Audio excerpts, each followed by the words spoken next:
How does the NBA get more exciting again? Can the Lakers turn their fortunes around? Who are some of the players to watch in this year's draft? The only question left is, say it with me, you win?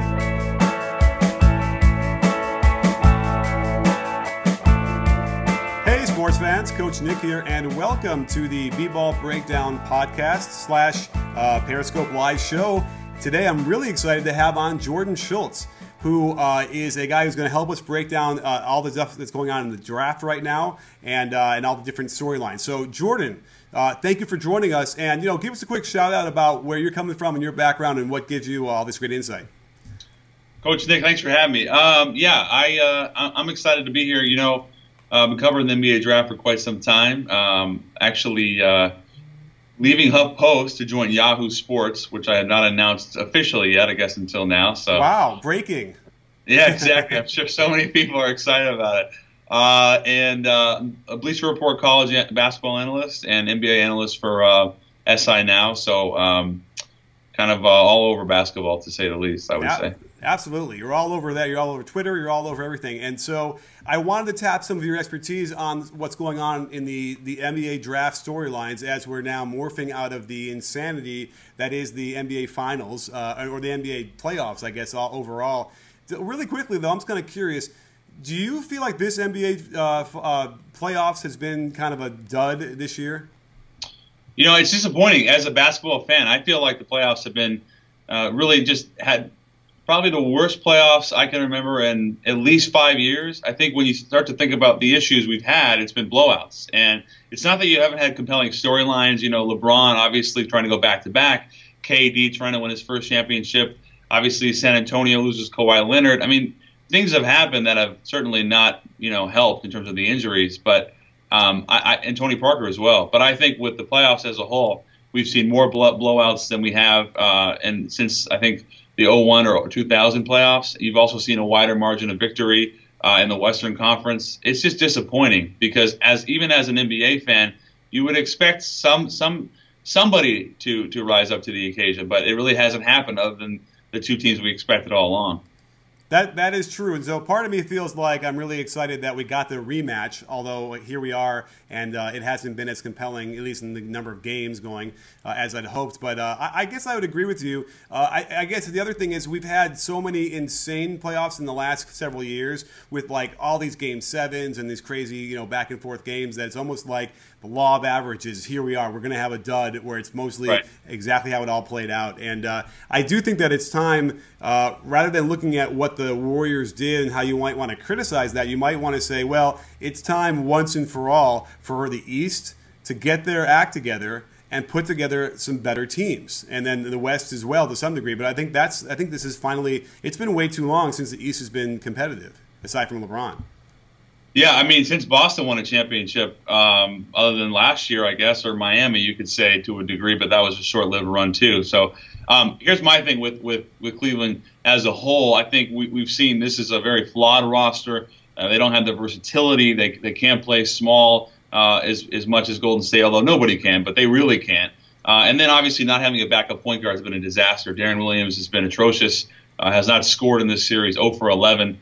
And then, they brought in Kyle Korver to make shots, and he hasn't been able to get free in the finals. And then you look at the East as a whole, you have some exciting young teams, a Detroit maybe, a Milwaukee. We thought Toronto was rising. Looks like they haven't. Looks like they've fallen a little bit. So in the East, you're right. I mean, this draft, as we're going to discuss, there's a lot of really good players that can make a difference right away. But the East is just a mess because you have one great team and then a lot of very average teams. Absolutely. Well, we'll have to see. Milwaukee definitely is the intriguing one for me. A lot of really great athletes, long, and I love Giannis. I think he's going to be he's kind of like Durant, but maybe could eclipse that one day if he continues to learn how to shoot better because he's got all those intangibles and more. Yeah, he's going to be sensational. I've got to know Jason Kidd well, and one of the things he said about Giannis is that aside from all the physical gifts, he's maybe the hardest. I think he's actually said he was the hardest working, or he's never seen a kid work as hard. And at his age, 22, you think about what they can build around with Middleton, him, and Jabari Parker. That's an incredibly exciting and enticing young team.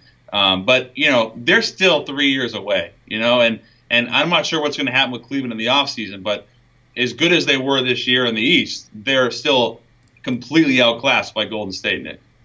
For sure, for sure. Well, let's break into a little bit of the NBA draft, shall we? Because I think that everyone's really getting curious as what's happening right now.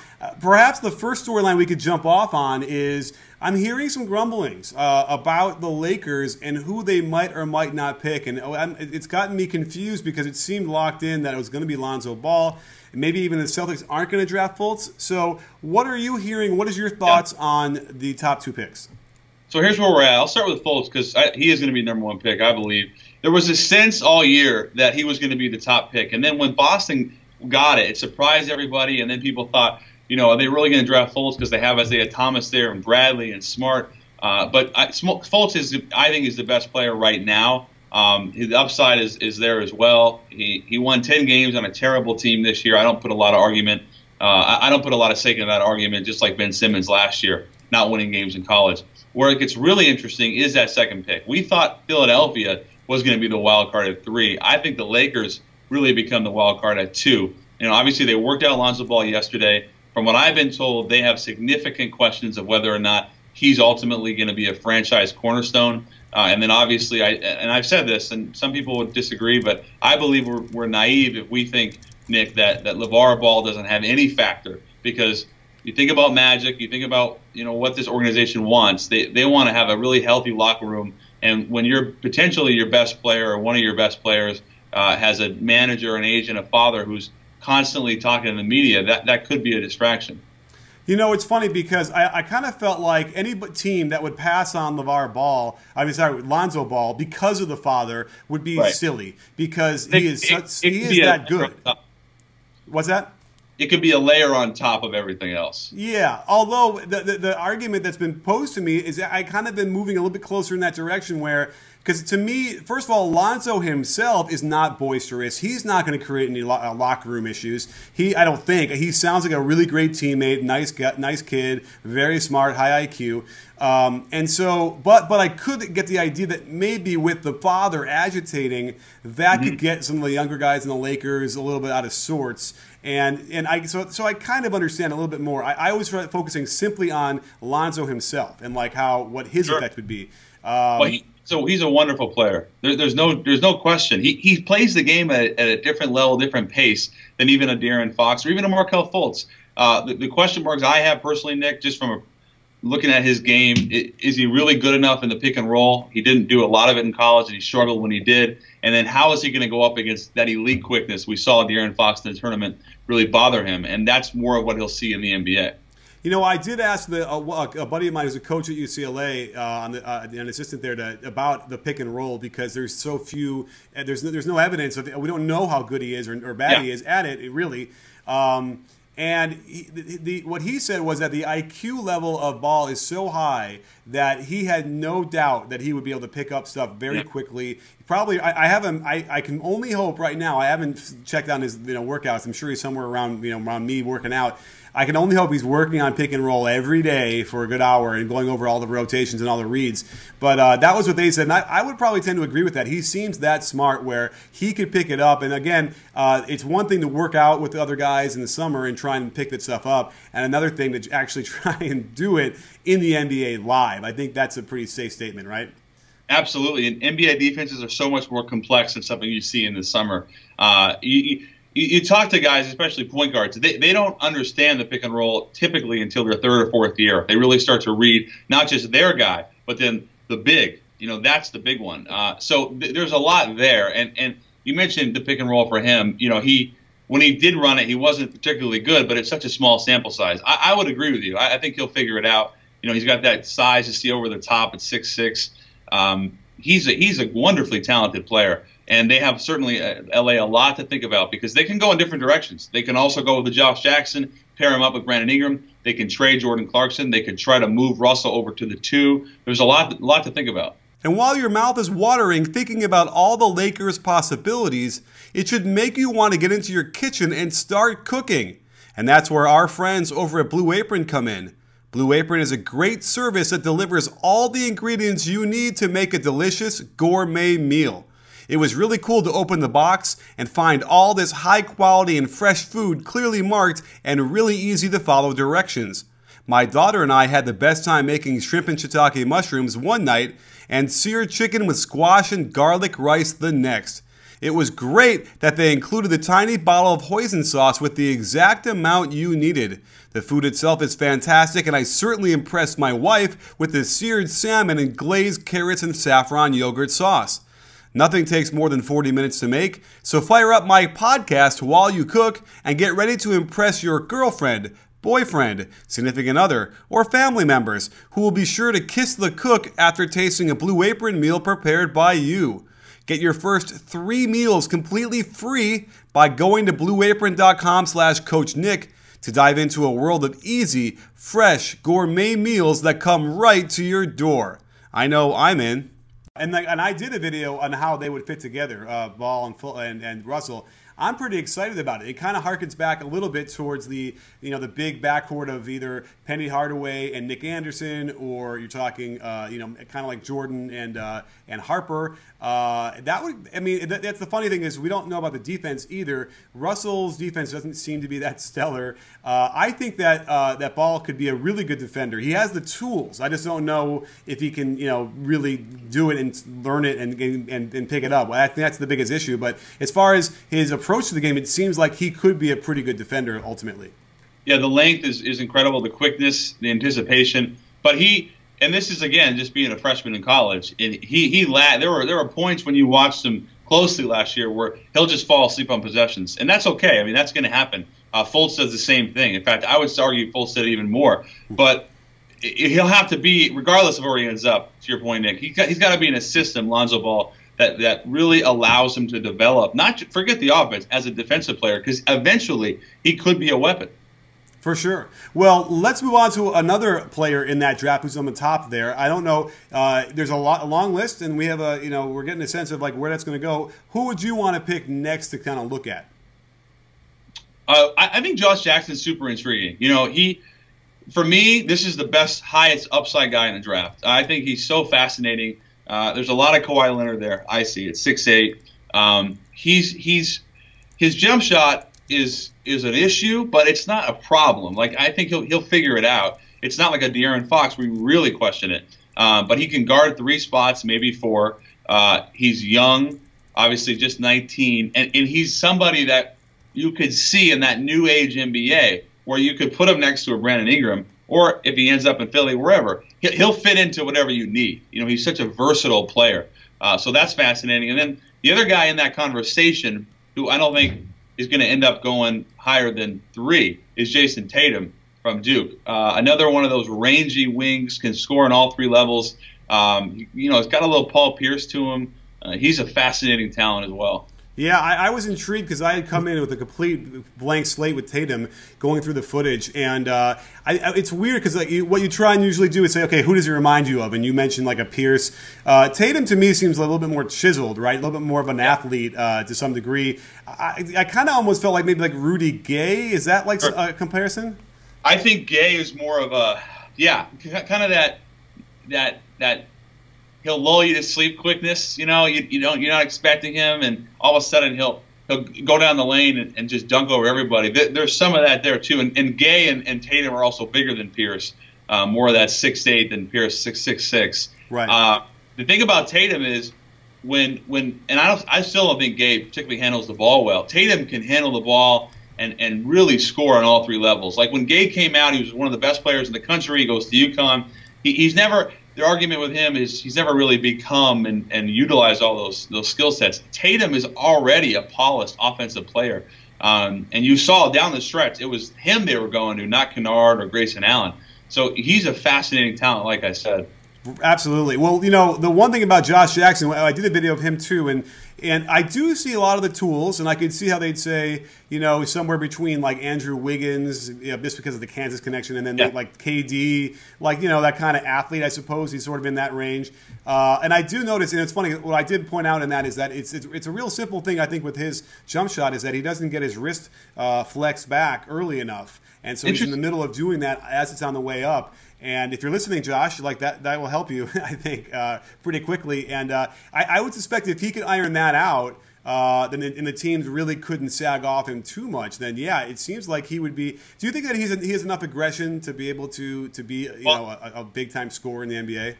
Well, you mentioned Wiggins. That was one of my biggest questions with Wiggins coming out of Kansas, and the same will be with Jackson. Does he have that instinct to go get you what you want, a bucket right away, like we talked about with Tatum? And I don't know. I would like to give him the benefit of the doubt. Kansas players, if you think about it, a lot of these guys end up being better pros, than in college. At least I would say. Think about the Morris twins to a degree. They've advanced more. I think Chalmers has been a better pro than people thought. In other words, they've developed more in the NBA than under Bill Self. I've heard that as well. I've heard that whatever's going on there developmentally is very lacking. slow.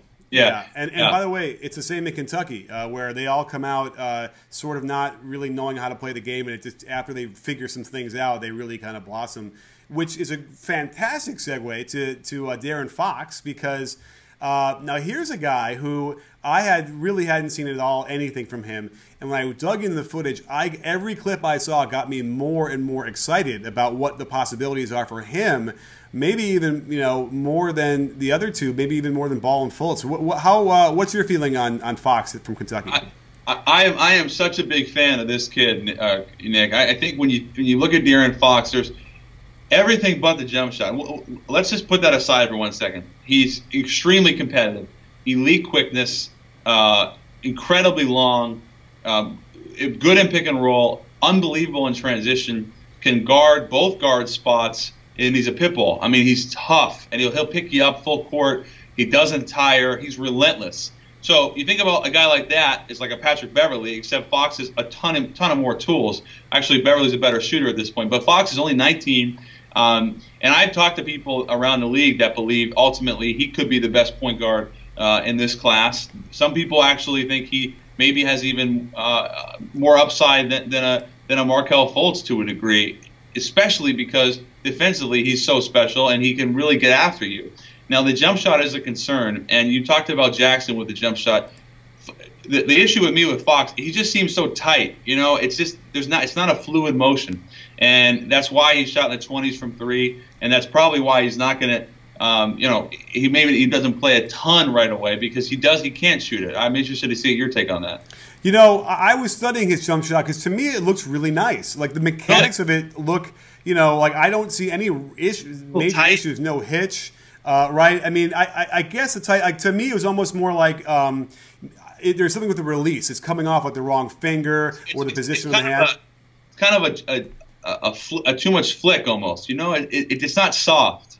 Okay, interesting. I'll have to study it some more because to me it almost felt like there's a couple of little things you could adjust. And I thought what was great was it almost felt like to me like a Mike Conley situation, who came out not the best shooter coming out of college, but lefty and also a great athlete like that. And he has built himself over the course of 4 or 5 years into an elite three-point shooter. And someone else, after I had said that in the video, came out with even more stats to support that. The free throw shooting where they moved and all these different things. And it seemed to indicate that, yes, that would be the one thing that Fox seems to have the ability to improve. And I would be shocked if he gets with the right pro coach, shooting coach. I would be shocked if he didn't, become a legit 35, 36% three-point shooter at the floor, just because everything it's on its way. And then everything else you said, as far as explosion and the athletic ability and the way he can guard, I think I might be the highest on him, having gone from Ball, which I thought was going to be a great player in the NBA.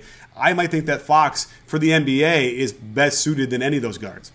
His game is a pro game. It's open.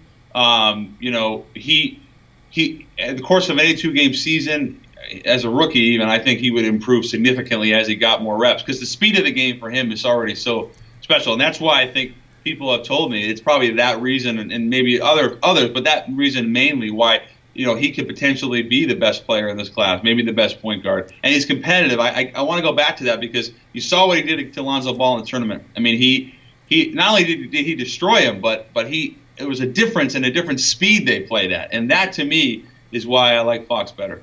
For sure. I mean, we'll ignore the rumors that maybe Lonzo Ball had like a groin injury or something in that finals. I don't know. He definitely didn't look like exactly on his game, but without question, Fox just gave him his lunch to a couple different times throughout the whole game. So let's move on to how about a player I did a breakdown and I'm pretty high on. I'm kind of curious your thoughts because I've got a lot of blowback for Lauri Markkanen.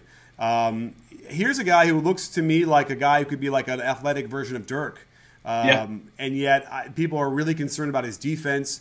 What's your take on how well he'll do in the NBA? I'm with you. I'm a big fan, and I'm a Pac-12 guy. I'm from Seattle. I saw him play a lot, and I think he's a wonderful talent. First of all, they've said he's not done growing, which is scary because he's 6'10 and a half. He can obviously really shoot it. He had a freshman wall he hit where he wasn't very good for like 8 games, but other than that, he was sensational. Defensively, that goes back to the body. I mean, he'll put on 15, 20 pounds, get a better base, and instantly his defense will improve. But you mentioned the Dirk comparison. That's the comparison I made. That's not us saying he's going to be Dirk, but you look at his body, the ability to shoot it. I think he's more advanced than people realize offensively because he's not just a shooter. He can actually post up on both blocks. He doesn't just go to the left shoulder, and he's got a wonderful touch. So I'm with you on Markkanen. Yeah, I mean, I think he's a perfect stretch four for the NBA offensively, even right now because of that. He's got beautiful touch from 3. He hops into his shot, which makes me excited. He's athletic. He's athletic. Yeah. Now, I mean, there's I think what you said. He needs to get with a trainer. I'm not even sure he needs to like bulk up because I don't think people need to bulk like they used to in the past. Kevin Durant isn't bulky, but he's got that wiry core strength. He's strong. He's stronger than he looks. Absolutely. Yeah. And so that's what he needs to develop, and that takes a little time. But I don't think he's going to need to get huge in the shoulders and whatever. But I think he definitely needs to learn. His hips need to be open. He's a little bit too tight, and I definitely feel like any kind of even an average NBA strength and conditioning coach will be able to get in there and within 6 months unlock 15% more athletic ability from him, and that's the only question now is if you want to play small ball 4 with him, you probably can get away with it even defensively. I feel like people are going to say he's not strong enough to do that yet, but I don't know. We're moving into a different age in the NBA, wouldn't you say? Not only that, but I think he's more athletic than he's probably given credit for. He's a little stiff, but he's efficient. He's the perfect player for this era, and especially given his age, what he can develop into. I think he can go as high as 6 to Portland. I think Minnesota there at 7, Dallas at 9. He's not going to last long, and a big reason why is because the game, to your point, has transitioned so much into that that stretch 4. That's what he is. Absolutely. Well, we're going strong here for a few more minutes at least, so I want to give you a chance to, throw out another. Who's another guy you want to talk about that's catching people's eye? I can't stop talking about Zach Collins. I mean, he's, we talk about Markkanen. Collins is maybe a little bigger, and I think even better. I'm all in on the Zach Collins train. He was the first McDonald's All-American to commit to Gonzaga, and there was a lot of pressure on him. And by the end of the year, he was one of the best players in the country. He's a legit 6'10 and a half, 6'11". He's extremely active. He's stronger than Markkanen at this point. I was talking to his agent, Mark Bartelstein. They believe, and I've known Mark a while, he wouldn't just say this, they believe he can be really special. And I think the sense around the league is that because, he can pick and pop, but you can throw the ball to the block. He can handle the ball a little bit. He can guard. I think he's ready to come in right now. Whereas Markkanen can play, I think Collins can make a big difference right away. And I believe that wherever he ends up, it's regardless, he will be a very good pro. Yeah, he was very impressive to me in the postseason when I watched him there, and for that reason, he seems like he's not intimidated by anything, right? He's not going to get the lights and the big action and camera and LeBron walking around might not really shrink, and he's going to come to play every night. Yeah, he's really interesting, and then I think the only other 2 players I think we have to hit on would be the other 2 point guards, Frank Nicolina and Dennis Smith Jr. from North Carolina State. Those 2 guys could go. I mean, Smith is intriguing at 8 to New York, as is Nicolina. And then you start to think about who else needs a point guard. Dallas at 9. A lot of teams late in the lottery. Neither one of those guys are going to last long. Nicolina is the higher upside play at 6'5". He He turned pro at 15, and as you know, Nick, when you go pro at that young, a lot of guys, you look at the stats, they're not that impressive, but he didn't play a ton, but he was great in the Worlds, and he's a big NBA, legit 6'5" point guard, whereas Smith is that explosive, 6'1.5", but dynamic player. Both of those guys are going to go, I believe, in the top 10, certainly in the lottery, and both of them have a chance to be special in different ways. Beautiful. Well, let's turn to some questions while we have at the end here from the crowd over at Periscope. And so I don't know. I mean, Chris Dreamer asks, how about Ben Simmons and Ball on the same team? Do we think that he's going to drop that to the Sixers, and does that work for you as a pairing?